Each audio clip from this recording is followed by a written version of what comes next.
Oke, kali ini kita akan membahas sebuah berita yang lagi viral soal penangkapan seorang pendeta yang berasal dari Aceh.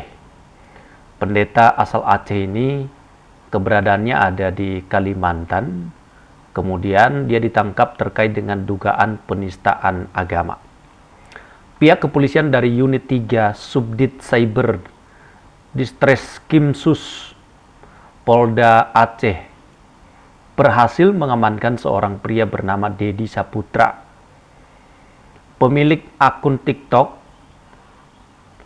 namanya adalah Tersadarkan 5758. Jadi teman-teman bisa lihat di TikToknya. Kemudian di sana juga kita bisa menemukan ada beberapa video yang memang sempat menyinggung dalam beberapa kalimat agama lain ya. Dan atas tindakan dugaan tindak pidana ujaran kebencian serta penistaan agama, dia ditahan. Dedi yang merupakan seorang pendeta asal Aceh ditangkap di wilayah Bengkayang, Kalimantan Barat. Jadi beritanya seperti ini. Setelah ditangkap, tersangka langsung dipulangkan ke Aceh dan tiba di Polda Aceh pada Jumat sore 20 Februari 2026 sekitar pukul 5 waktu Indonesia Barat. Jadi saat ini Dedi telah resmi ditahan di rumah tahanan di Polda ya, Polda Aceh. Dan itu untuk kepentingan supaya ditindaklanjuti proses hukum yang berlaku terhadap yang bersangkutan. Kronologis dari kasus yang menjerat seorang Dedi seperti ini teman-teman. Jadi kasus ini mencuat setelah adanya pelaporan resmi yang diajukan ke Polda Aceh pada 5 November 2025 lalu. Jadi sudah dari bulan November yang lalu ya, 2025. Laporan tersebut dilayangkan oleh gabungan organisasi antara lain, ada beberapa organisasi, yaitu Pelajar Islam Indonesia wilayah Aceh, kemudian Dinas Syariat Islam Aceh, kemudian Satpol PP dan WH Aceh, lalu sejumlah organisasi kemasyarakatan ormas Islam lainnya yang ada di Aceh. Jadi ini yang menyebabkan Dedi Saputra ini ditahan, dibawa ke Aceh.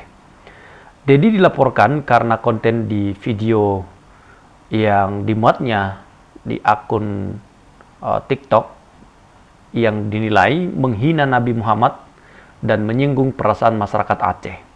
Dalam konten tersebut, pria yang mengaku telah berpindah keyakinan menjadi pemeluk agama Kristen ini menyampaikan pernyataan yang memicu keresahan dan kemarahan publik. Jadi beritanya seperti itu. Dan kini pihak kepolisian terus mendalami kasus ini guna memastikan proses hukum berjalan secara transparan dan sesuai dengan peraturan perundang-undangan, terlebih mengenai kasus ITE serta juga penistaan terhadap agama ya.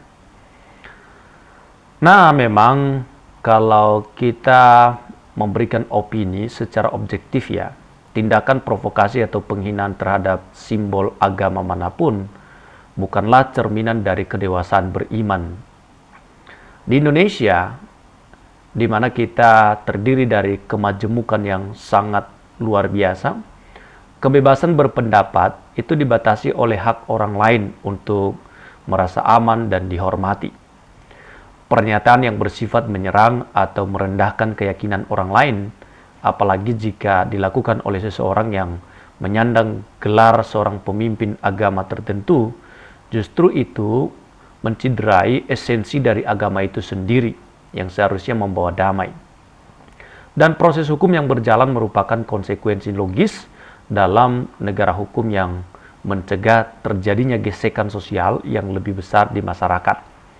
Jadi semestinya penegakan keadilan terhadap pelanggaran-pelanggaran ini harus diberlakukan secara adil. Sikap kita sebagai seorang yang beragama terhadap agama lain.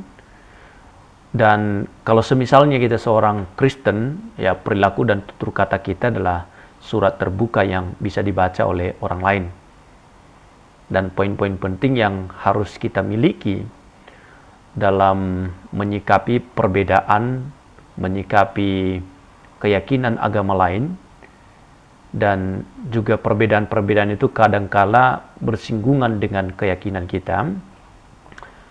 Kita harus ingat bahwa yang pertama, mengasihi sesama sebagai gambar Allah. Mereka adalah manusia yang diciptakan serupa dan segambar dengan Allah. Dan itu adalah dasar utama ajaran kekristenan, adalah ajaran kasih yang tertulis dalam Markus 3, ya, Markus 12 ayat 31. Menghormati penganut agama lain bukan berarti setuju dengan doktrin mereka, melainkan mengakui bahwa setiap manusia diciptakan menurut gambar dan rupa Allah. Tentu layak diperlakukan dengan martabat dan memperlakukan sebagai manusia ciptaan Allah, saudara sesama manusia. Jadi tidak merendahkan, tidak menghina, dan tetap berbuat baik tanpa memandang label agamanya. Tetap memberikan pertolongan di saat membutuhkan pertolongan kita. Kedua, berbicara dengan hikmat dan lemah lembut, itu yang harus kita miliki. Alkitab secara spesifik mengatur cara berkomunikasi dengan orang yang berbeda keyakinan dengan kita. Misalnya dicatat dalam 1 Petrus 3 ayat 15 disebutkan bahwa saat memberikan pertanggungjawaban atas iman, hal itu harus dilakukan dengan lemah lembut dan hormat. Jadi menghindari kata-kata kasar, ejekan, atau konten provokatif di media sosial. Kata-kata kita sebagai seorang Kristen seharusnya menjadi garam yang memberi rasa enak dan mencegah pembusukan atau perpecahan. Bukan menjadi api yang menyulut permusuhan dan emosi dari agama atau keyakinan orang lain. Ketiga, menerapkan etika atau aturan. Yesus mengajarkan dalam Matius 7 ayat 12, segala sesuatu yang kamu kehendaki supaya orang perbuat kepadamu, perbuatlah demikian juga kepada mereka. Jadi jika seorang Kristen tidak ingin iman atau Tuhannya dihina, maka ia secara moral wajib untuk tidak menghina iman atau Tuhan agama lain. Itu sikap sebagai seorang Kristen. Membangun toleransi aktif, yakni kesediaan untuk hidup berdampingan secara damai dan menghormati ruang sakral orang lain, sebagaimana kita ingin ruangan kita juga dihormati. Jadi, kasus yang sedang viral ini menjadi peringatan penting bagi kita bahwa identitas keagamaan membawa tanggung jawab moral yang besar di ruang publik. Jadi kita perlu berhati-hati. Kita perlu saling menjaga satu dengan yang lain. Kalau terjadi gesekan seperti ini, harus diselesaikan dengan baik secara hukum. Oke, sekian dan terima kasih. Sampai ketemu lagi di konten kami selanjutnya.